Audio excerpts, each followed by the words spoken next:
Airspace and charts. Are you ready for that? How do you get into Class Bravo airspace? Is there a scenario that you can think of where you might want to fly in Class Golf? How would a airplane read AGL? Why is there a Class E airspace right here in a straight line? It's a trick question. It's not a Class E. No. The Prime Meridian. Which is located Europe. in-ish. Class Alpha starts at 18,000 feet. Controlled airspace means someone is providing you a service. How about a symbol that can looks like this right here? What's the equipment requirement to get in there? Two-way radio, ADS-B, altitude encoding transponder. What's a TFR? Temporary flight restriction below or to the pattern altitude for smaller airports. It's an absence of any other airspace. It fills in everything that's not A, B, C, D, or E. 90 north and 90 south. Oh. Yeah. And welcome back to another episode of The Flying New Guy, where we cover all the aviation topics that you need to know in order to earn your pilot certificate. And as always, we've got Jason with us. He actually has some pretty exciting news that he's going to be sharing in an upcoming video. So make sure that you subscribe if you want to see that announcement. Yeah, if you've been watching these videos, you won't want to miss it. Today, we are going to be diving into something that every pilot has to study, but very few are going to truly master it before their first solo, and that is airspace and charts. Are you ready for that? Ready. All right, and to get started, we're going to get into the charts and more specifically the different types of charts. Can you name some of the charts out there? Sectional chart? Yeah. Terminal area chart? I know what you're going to say. I was going to ask about well, that. But say it, because... world area. World area chart. So the world area chart was actually retired, so no longer in existence. Although for a while, until very recently, it was still available on the FAA website, but it no longer is there. There's a planning chart that is available, but is also going to be retired, I think, in a few months of this recording. It's just a big wall planning chart. We actually just got it printed to put in our office because it looks really cool, but that is no longer going to be updated. So terminal area chart, sectional chart. What's the difference between those two? Terminal area is for busy airports, Class Bravos. Yep. And your sectional chart is for each, there's one for each center? I don't remember how it's actually decided, but it's a certain area. Like the Phoenix. Yeah, sectional Phoenix. Chart. In Florida, like Seattle or the... Yeah, Florida, you have two. You have Miami and Jacksonville, so I think maybe you're right. You said more detail in one of those. What's another difference? Different scale. Different scale. Okay, yep. What's the scale for each? 1 inch to 500,000 feet for the sectional chart. To 5,000 feet? 500,000? Oh, 500,000 inches. Inches. It's inches to inches. So yeah. 1 inch on the chart is in real life a lot. 500,000 inches. Whatever that is. Right. How many miles is that? No one knows. I think I did the math one time, but I don't remember what it is. And then terminal area chart? Is 1 to 250. 1 to 250. So twice a zoom, right? Mm-hmm. So twice a zoom in there. How long are they good for? 56 days. 56 days, yep. And in the past, they used to be different than that. So if you've heard somebody else telling you a different duration, used to be 6 months, and it's no longer the case. So that has changed several years ago. On these charts, we're going to find a whole bunch of different symbols. So we're not necessarily going to go too much into the details of the symbols because, well, there's quite a few of them, but there are some of them that are pretty important. So how about a symbol that can looks like this right here? Those are checkpoints or... Checkpoints, yeah.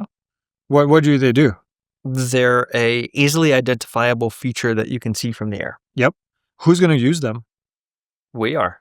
You are? Yeah. Yeah, pilots navigating under visual flight rules. Yep. And then the controllers might be using them as well to tell you. So sometimes the controllers might even say, are you familiar with the area? Mm-hmm. If you're not, say no. Okay? Some people are tempted to say, oh yeah, no, just say no. It's fine. They'll find a different way to help you. But they'll be using these. Are they available on the TAC as well, on the terminal area chart? I believe the ones that are within that area are, but so yeah, they're available on both of them. Again, they're great. They're great for telling people, what is what and where you are. So airspace is divided into different classes, right? First, we have controlled and uncontrolled, which is kind of like the big picture, right? Yep. Controlled airspace means someone is providing you a service. Yep. In some respect. What are the controlled airspaces? A, B, C, D, and E. A, B, C, D, and E. What's the last one that's left? G. G, which is? Golf. Golf? Uncontrolled? Uncontrolled. Okay. So one uncontrolled, the other one's a control. There are additional airspace, special use airspace. Yep. Other airspace is how the FAA defines them. We'll get to those in a minute. What's special use airspace in general description? Generally, it's military operations. Yep. Stuff where unusual things are happening in there that you need to know about. So you just should more than likely stay away from them. Let's start with Class Alpha. Class Alpha starts at 18,000 feet. 18,000 feet, and then is depicted on a chart with what kind of symbol? It's not. It's not. That's a trick question. Good job. What's the equipment requirement to get in there? Well, you have to have an instrument flight plan to start, right? I know that's not equipment per se, but we will never be in there as VFR pilots, or we won't be until working on instrument rating. Correct. If you have the right aircraft too. 18,000 Right, 18,000 is up there. You need ADSB, altitude encoding transponder, two-way radio, oxygen. Yeah. Or pressurization. Yeah, or pressurization. Yep. There's no weather minimums, obviously, because we're in there. What kind of altimeter setting are we going to set in Class Alpha airspace? Whatever the METAR says. It's 2992 always. Okay. Because that way we can standardize what is going on. You don't have to change your altimeter setting. You just set it to 2992, and then that's it. Everybody else flying in that airspace. Is there a buffer between, does VFR traffic stop at 7,000 or 17,000 so that there is a buffer there? Do you know what I mean? I've never really thought about this, but really you have always 500 feet of difference. So the chance of the altimeter setting being 500 feet apart is very slim. Plus, if you're flying that high, you're likely going to be flying in Class A anyway. Okay, Class Bravo airspace. Where do we find those? Big cities. Big cities, big airports. Yeah, busy airports. And then it goes to typically what altitude? 10,000 MSL. MSL, yeah. Typically. Because that's not always true. If you've watched the course, you know that in the course we show you all the different examples, and there's a lot of them that are not at 10,000 feet MSL, but we say typically. Why is it not depicted as AGL? How would a airplane read AGL? Yeah, that's true. But Class C is defined with AGL. So is Class E. So is Class D. I don't know. I don't know either, actually. I don't know. So how is it depicted on the chart? What does it look like? Solid blue line. Solid blue line. Okay. And then what's the equipment requirement to get in there? Two-way radio, ADSB, altitude encoding transponder. Yep. And then there's this thing, there's kind of an extra radius typically around, what is that called? Mode C veil. Mode C veil. And that's for what? ADSB requirement? For the Mode C transponder. Okay. Having a Mode C transponder in there. Okay. So there are some weather minimums for Class B. What are they? 3 statute mile visibility and just clear of clouds because you're going to be controlled. Yep. Right? You're going to be ultra controlled. You'll have super good radar coverage. I did have a question on that. If you are being controlled as a private pilot, and you're inside of the Class Bravo and they give you a heading or they give you something and you say, and it's going to put you in a cloud. You tell them. And you just say unable? You say unable to maintain VFR. Okay. Unable, to maintain cloud clearance or whatever. Okay. Yeah, you tell them and they'll give you something else. Okay. Yep. How do you get into Class Bravo airspace? You have to get clearance. Clearance. What does that sound like? November 647 Delta Sierra cleared into the whatever Bravo, Class Phoenix, Bravo Class Bravo airspace or something like that. If you don't hear that clear into, you're not going and you're asking for clarification. Very important. All right, that's Class B, pretty straightforward. Class Charlie, what is that for? Busy airports that see a lot of IFR traffic, but not as busy as Class B. Yep, not busy enough to be in Class B. What does the airspace look like? Class B, I don't think we really talked about that. It's kind of an upside down wedding cake. Yeah.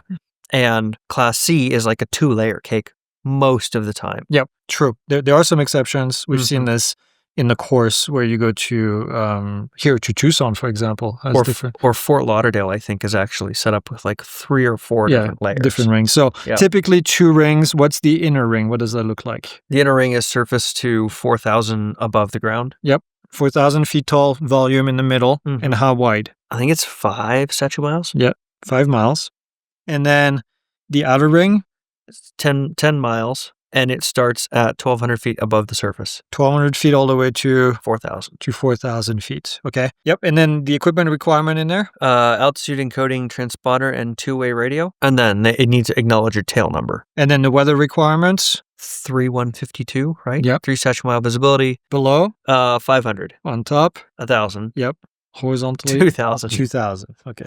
Yeah, I know when you say 152, they're kind of out of order, but yeah, it's always the smaller numbers typically at the bottom. Why is that? I don't know.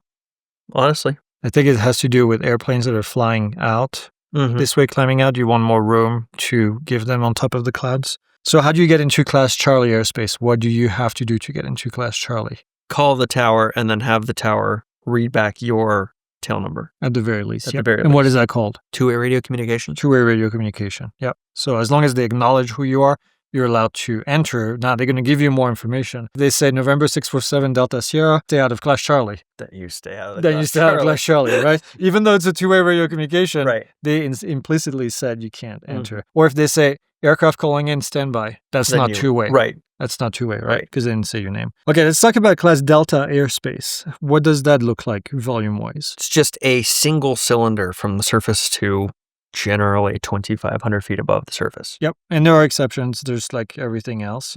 How is it depicted on the chart? What does that look like? A dashed blue line. Dashed blue line. Okay. Equipment requirement. What do we need to get in? Two-way radio. We need two-way radio because of what? Towers. Yeah, because basically that's the way you get in, right?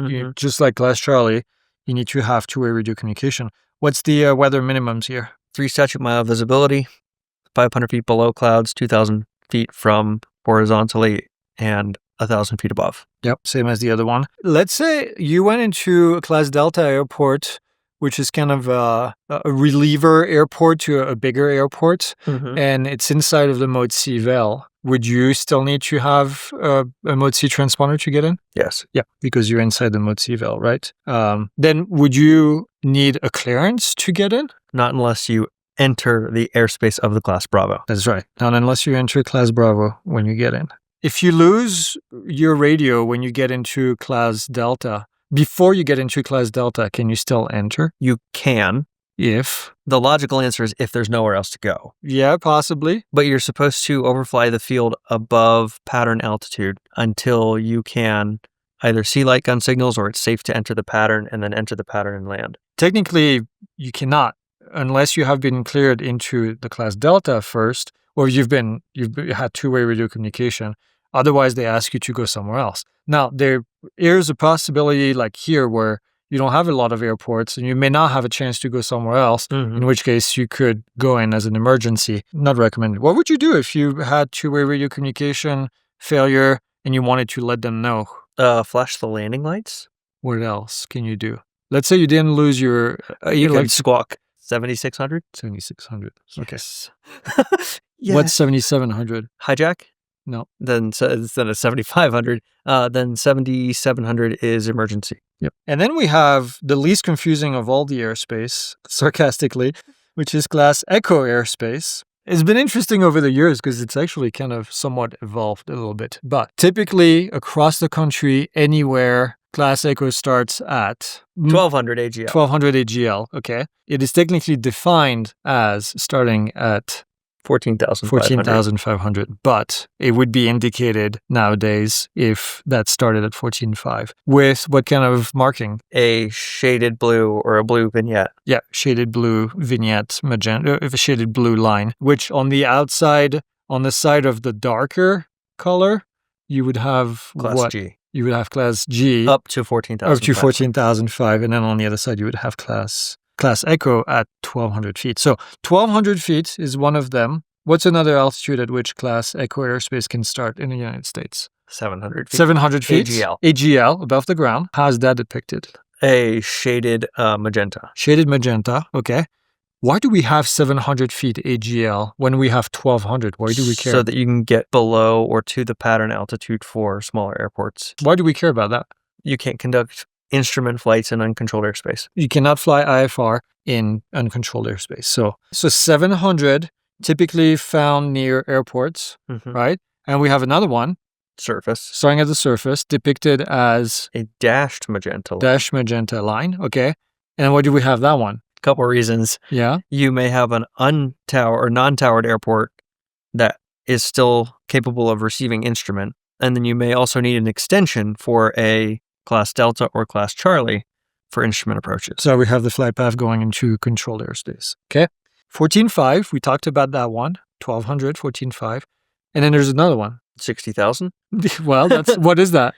That's the top of Class A. It goes back to Class E. Yeah. Class E stops at 18,000. 18,000. And then we have Class A, and then we have Class E again on top of it. Yeah.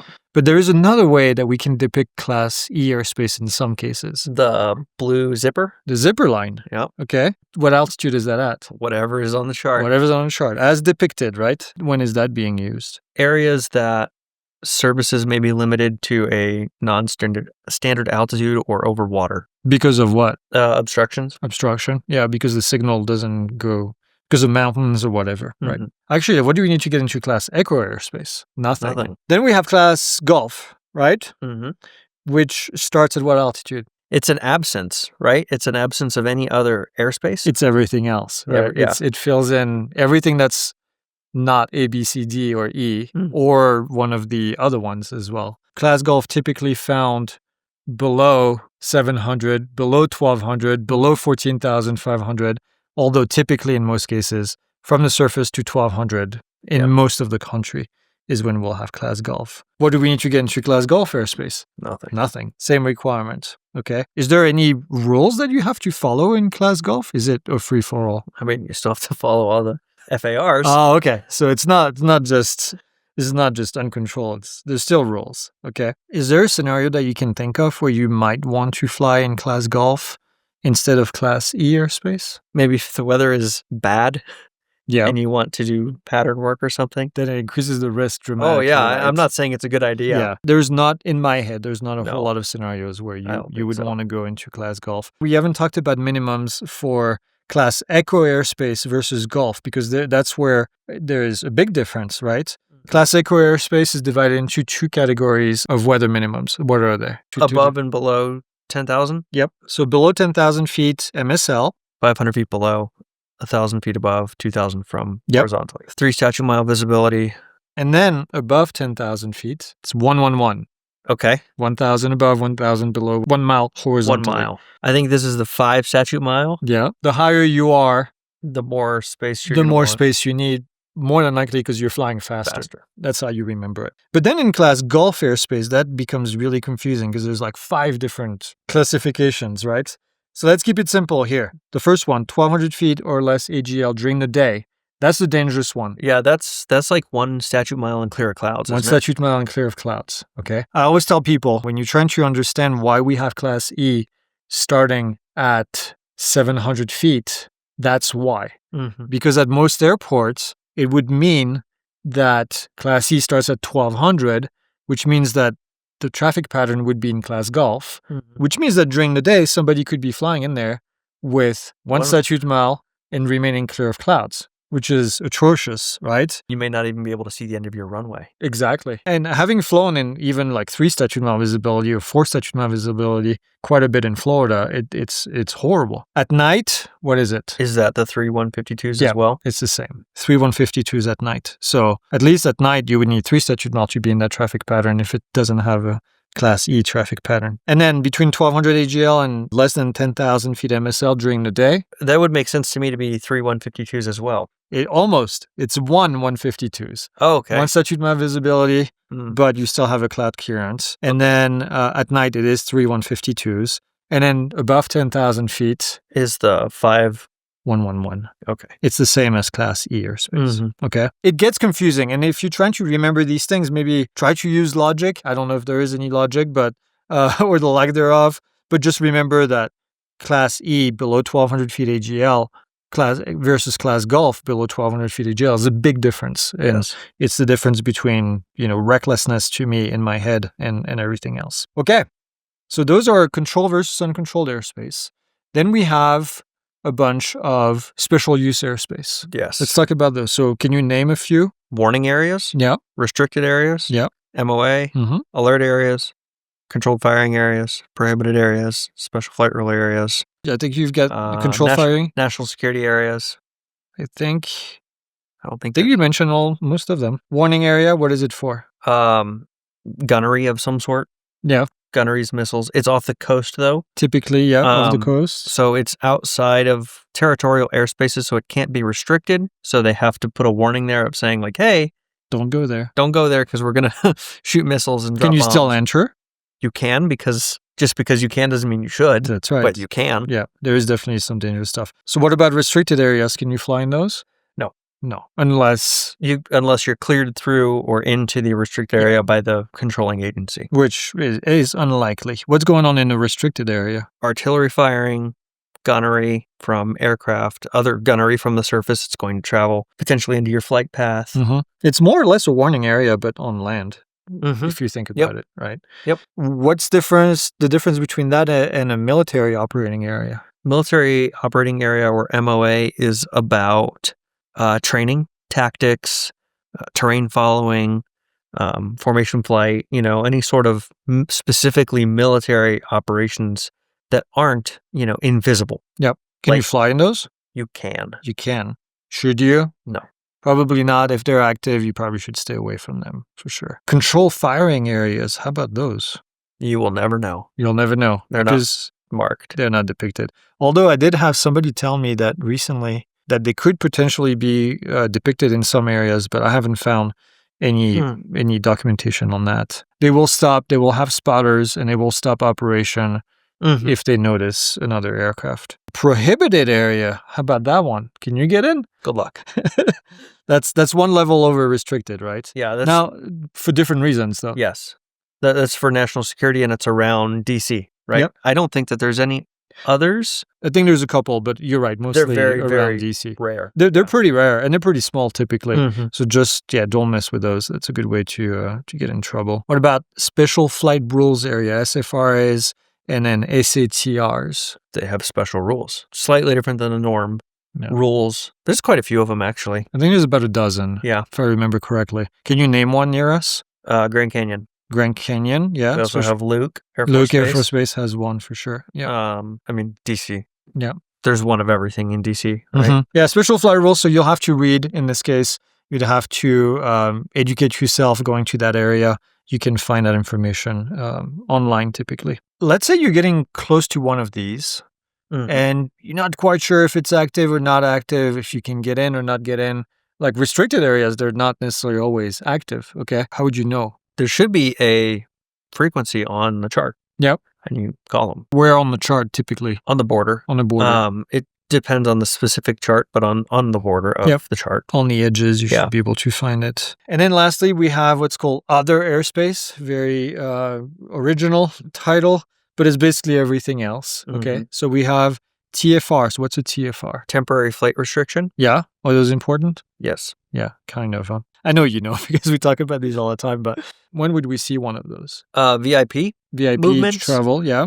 Around here, we see wildfires a lot, unfortunately. Yep. Stadiums. There will be a TFR around stadiums for big games.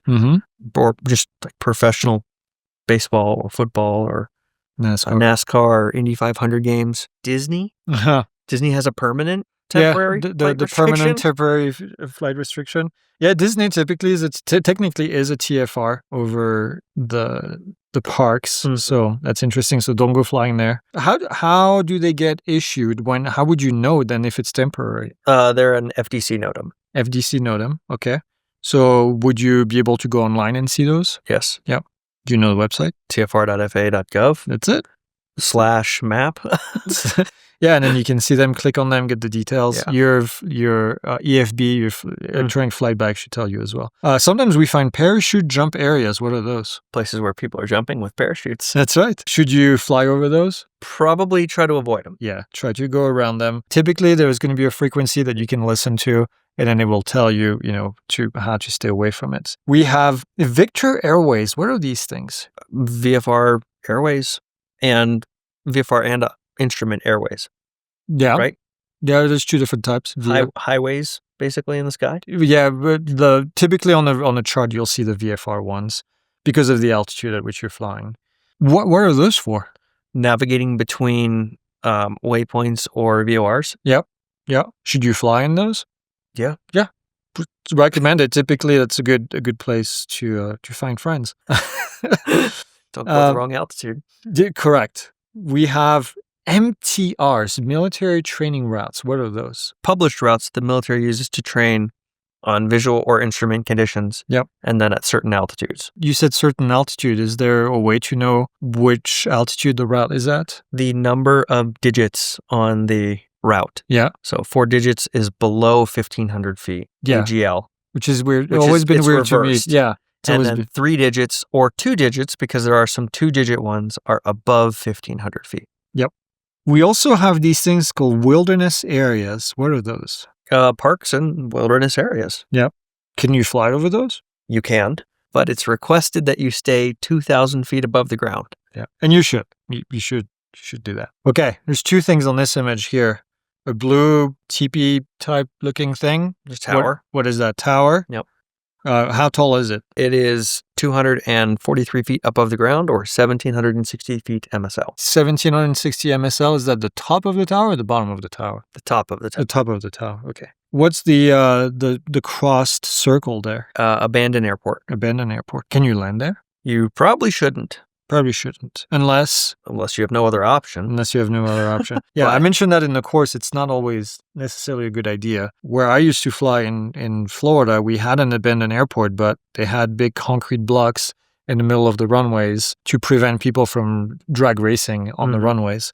So not a good place to land the aircraft. Unless you want to land in the grass next to it. What's this thing with an R in it? A private airport. Private airport. Can you land there? In an emergency. Yeah. Or with permission from the landowner. Oh. Yep. What's this thing? Alert area. We didn't actually talk about this one.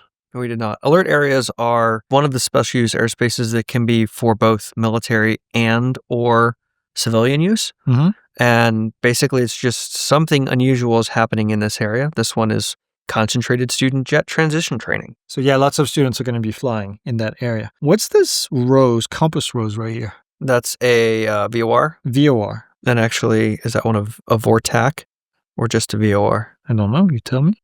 Oh, I can't. Can you zoom in just a little bit more? That is a VORTAC. VORTAC. What does that mean? It's a VOR and a tactical navigation system, so it can be used for both military and civilian use. Okay. What's this patch on the bottom right corner there with the white and the blue dots in it? It says Wilcox Playa. Is that a beach? It's a water feature of some sort.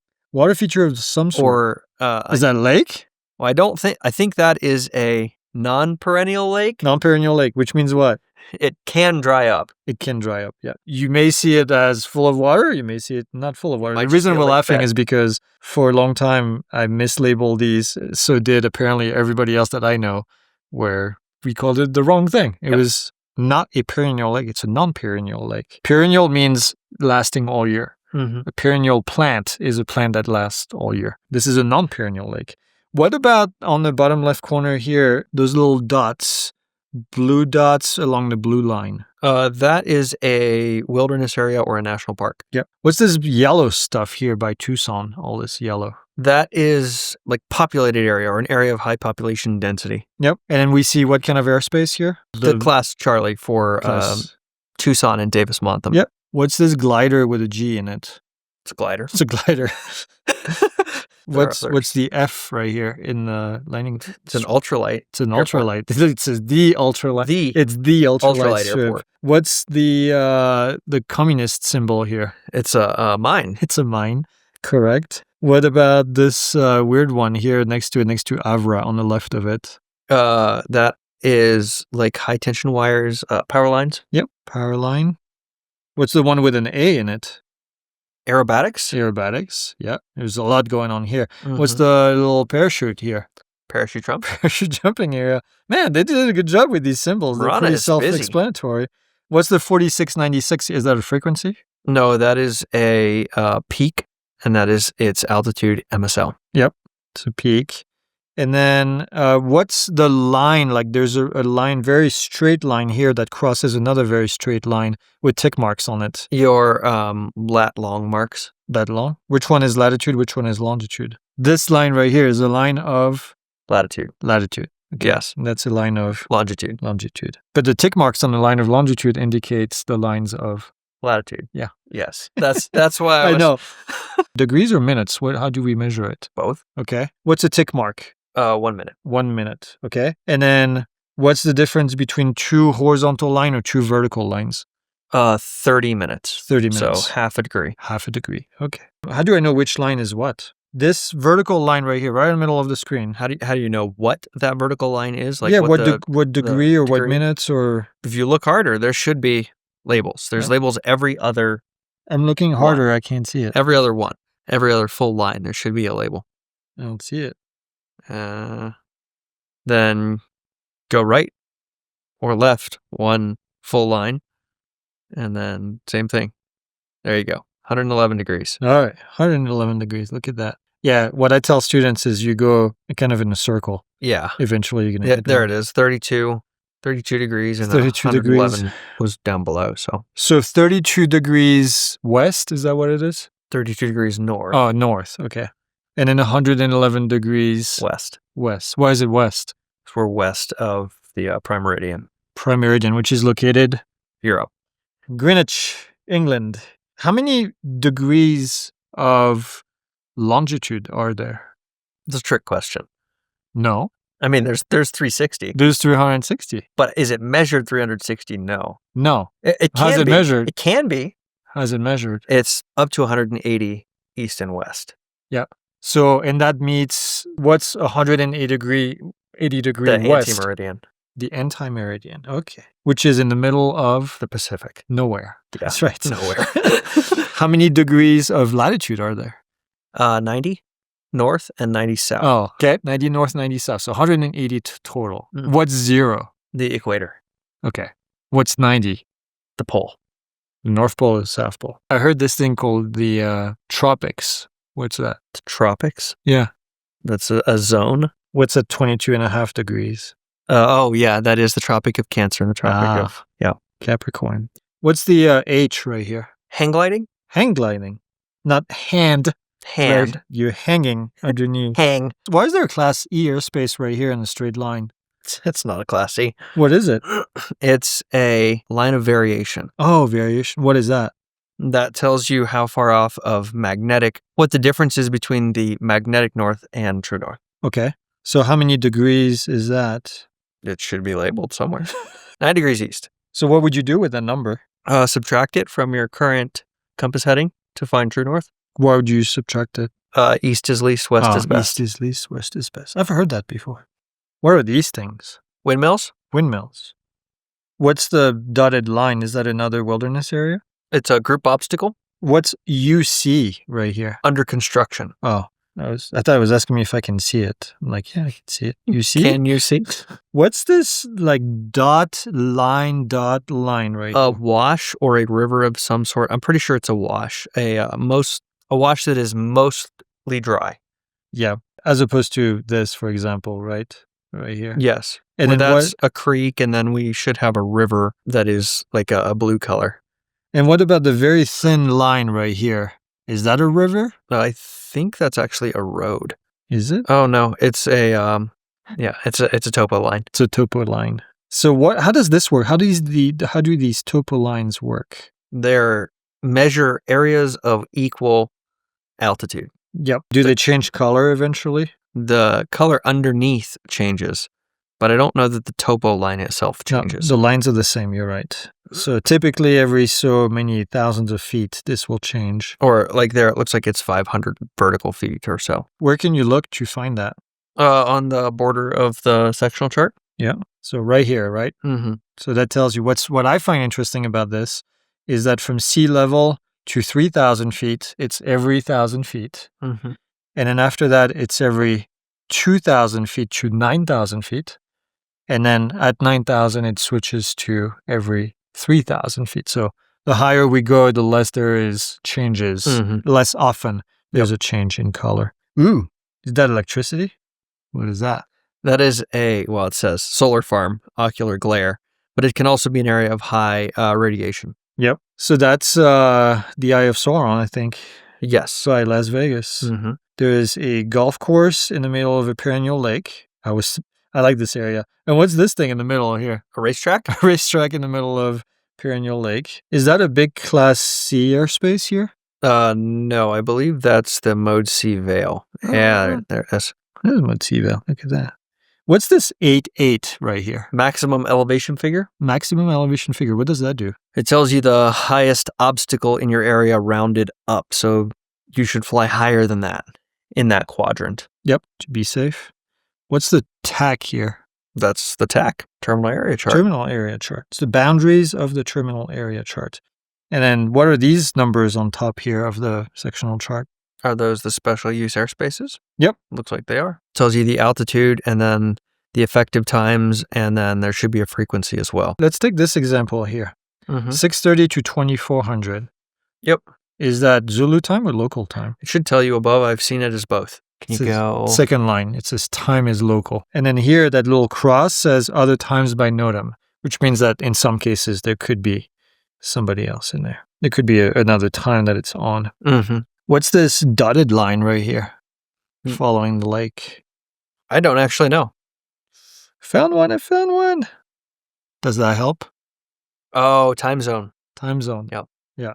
They're hard to find. Actually, when I redid the course recently, I was trying to find one. And boy, it took me forever to find one. And I knew where it was. And I think it was that one, actually. I knew where it was. What's this thing with the lightning bolts? It's a tower. So that tower specifically is above 1,000 feet tall. And we can see that. It's 1,355 feet AGL. And then it's got high intensity lights on it. So that's what the lightning bolts signify. Yep. What's this black line with the little 2 tickers on it? A railroad? Railroad. Yeah. All right. And then my favorite one to finish.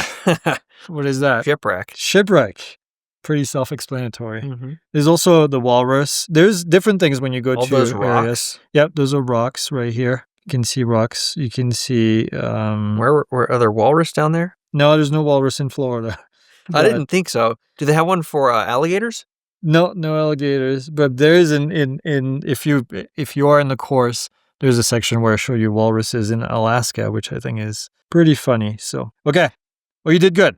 That was a good job on those. And, there's a bazillion other things. Let's say that we found something in here that we don't know what it is. Where would you go and find it? To the Charts User Guide. Charts User Guide, which is going away. Expected to go away, but we don't know that it goes away or if it's going to be replaced by something else. So we'll keep you posted. My guess is that it's going to be absorbed by another publication, but we'll find out. All right, let's go ahead and take a look at a couple airport. Here's this one by itself in the middle of nowhere here. Airport information. So obviously, first thing is the name of the facility. Yep. What's TNT? Boom. Identifier. That's the identifier. What's AWOS 3? It's 3rd generation automated weather observation system. Yep. What is that? It's going to tell you like your METAR info, basically. How do I find that information? You go tune your radio to 119.075. There you go. What's 13? The altitude above sea level. What's 105? The length of the runway in hundreds of feet, so that's 10,500 foot runway. Of the longest runway. So longest, yes. It's longest runway. 123.0. That's your CTAF, marked by the little 0 or the little C. C next to it. Yep. RP27. Right pattern for runway 27. What's the big star on top of the airport runway? It has a beacon. What's the VPRBI kind of logo next to the black one here? GPS waypoint. GPS waypoint. Okay. And then what kind of airspace do we have here?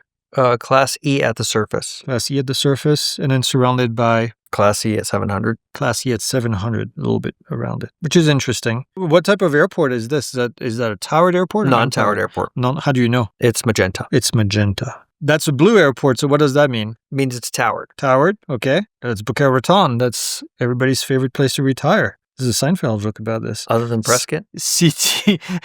CT. Control tower frequency. Control tower frequency of... 118.425. Yeah. What's the star? Part-time operation. Part-time operation. What's the C? It means that the CTAF is the same as the tower frequency. And when does the CTAF get used? When the tower is closed. When tower is closed. Okay. What time is the tower closed? Don't know. That's going to be in the chart supplement. Good. That was a trick question. AWOS 3, we answered that, 121.125. 13. Altitude above sea level. And then what's the star L? That the airport has lighting, but there are limitations to the lighting. Yeah. And then 63. 6,300 foot is the longest runway. Yeah, and only runway there. And then RP23. Right pattern for runway 23. What kind of airspace is this? Class Delta. From what to what? Surface, so 13 feet to 2,500. Yep. It gets busier. This is Florida. Obviously, it gets busier over here. West Palm is a class what? Charlie. Class Charlie airspace. That's an example here of one that has 3 different layers. If you go down to Fort Lauderdale, it's got... Oh, yeah, look at that one. Much more complex. It almost needs to be a Class Bravo. Yeah, but because you've got Miami right there, they don't want to put a second Class Bravo in, I bet. I remember doing a solo flight to Fort Lauderdale when I was student pilot, I think. And I remember the controller saying, "Do you see the 757?" And I was like, "Yeah." Right there. It's like, "Follow that." I was like, "Okay." I don't know why. It must have been a solo when I was building a flight time for commercial. I must have been a private already because there's no way. I don't think at the time it was a Class C. I think it was still a Class Delta. But still, they were large aircraft. It was busy. But I'll remember for the rest of my controller saying, "Do you see the 757?" I was like, "Yeah." How can you miss miss it? Just follow it in my little Piper. Okay, well, good job as always. I know you're strong on that because you do the drone thing. But if you have any questions, leave them in the comments. As always, if you want to learn more about this, we have the Private Pilot Made Easy, which is our 35-hour-long private pilot course that you can find online and study at your own pace. It's got really cool animation, especially for this chapter. We just actually redid this chapter a couple months ago, so it's brand new, super fresh, amazing content. Hopefully, we'll see you there.